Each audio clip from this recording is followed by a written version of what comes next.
వాస్తవంగా జరిగింది ఏంటి అధ్యక్ష అన్నాడు బీసీ రిజర్వేషన్ల విషయంలో కేసీఆర్ గారి ప్రభుత్వం ఏం చేసింది అధ్యక్ష? ఆ రోజు మేము మరి 2000 నేను సరిగ్గా ఇది చెప్తాను సార్. ఆర్టికల్ 243 D6 T6 ప్రకారం బీసీ రిజర్వేషన్లు రాష్ట్రాలే ఇచ్చుకోవచ్చు అని చెప్పి మాకు ఆదేశాలు మేము ఇచ్చాం. వచ్చినాయి అధ్యక్ష. వచ్చిన తర్వాత 2018లో కేసీఆర్ గారి ప్రభుత్వం అన్నాడు ఉంటే, టీఆర్ఎస్ ప్రభుత్వం ఉంటే దాన్ని అనుసరించే మనం కొత్త పంచాయతీరాజ్ చట్టం తెచ్చాము. స్థానిక సంస్థల్లో మొదలు 34% రిజర్వేషన్ కూడా కల్పించుకున్నాం. జీవో నంబర్ 396 ఆ రోజు ప్రభుత్వం, ఇప్పుడు మీ దగ్గర ప్రభుత్వంలో ఇవన్నీ కూడా ఉంటాయి చూసుకోండి. 396 ఇచ్చారు అధ్యక్ష కేసీఆర్ గారి ప్రభుత్వం 34% రిజర్వేషన్ కల్పిస్తూ. అయితే వెంటనే ఇక్కడ నేను ఈ విషయం వాస్తవంగా చెప్పొద్దనుకున్నాను అధ్యక్ష, కానీ చెప్పక తప్పట్లేదు.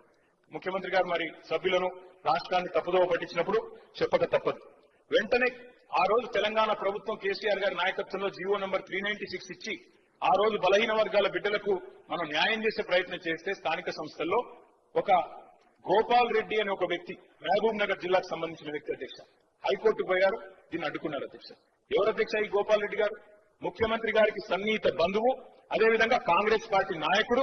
ఆయన పోయి ఆ రోజు కోర్టుకు పోయి అడ్డుకున్నారు అధ్యక్ష. అడ్డుకోవడం వల్లనే ఆ రోజు కాంగ్రెస్ పార్టీ చేసిన నిర్వాహకం వల్లనే జరిగింది.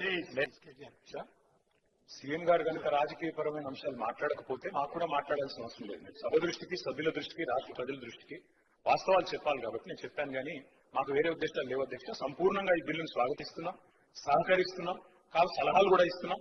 స్వీకరిస్తారా లేదా మీ విఘ్నత, దీన్ని మేము చేయగలిగేది ఏమీ లేదు. కానీ వాస్తవాలు చెప్పాలి కాబట్టి 2018లో మేము జీవో తెచ్చిన మాట వాస్తవం.